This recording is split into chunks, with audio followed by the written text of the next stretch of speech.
Hello fellow cyborgs, and welcome to another Hindsight is 2020 video where I talk to you about the rereading I'm planning on doing. These are going to be 3 overhyped books. When I read Deathless by Catherine M. Valente in 2015, I rated this 6 out of 5 stars, even though, interestingly, it wasn't my favorite book of 2015. That was The Rabbitback Literature Society, which I recently DNF'd upon rereading. Since reading Deathless, I've read a few more things by Valente, and now I have a very side-eye relationship with her writing, and I no longer really think that every book she writes is going to be something I'm going to want to read. And in fact, most of the books that she's written that I have read haven't nearly compared to my initial impression of her as an author. What I remember from Deathless is that it's a historical fiction that blends fairy tale. At one point, our protagonist, Maria Marevna, I believe her name is, goes into like the world of Koshi the Deathless.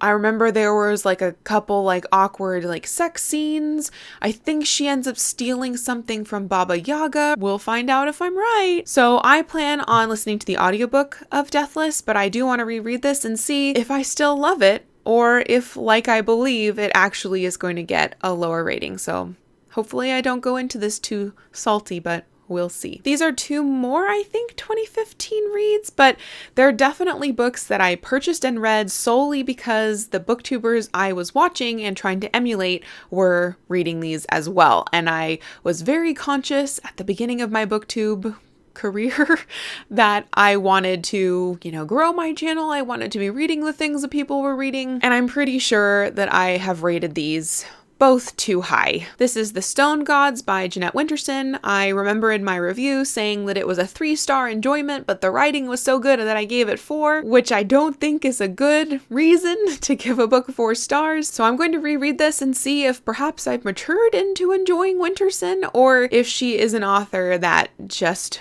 truly isn't for me. I remember nothing about this book except for that at one point, is there like a robotic talking head?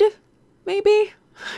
We'll find out. And then we have The Grace Keepers by Kirsty Logan. I think this was the first book I purchased because of BookTube, and it was half because the story sounded good and people were talking about it, and half because the book is so pretty, because it's the naked hardcover. Well, there's a map.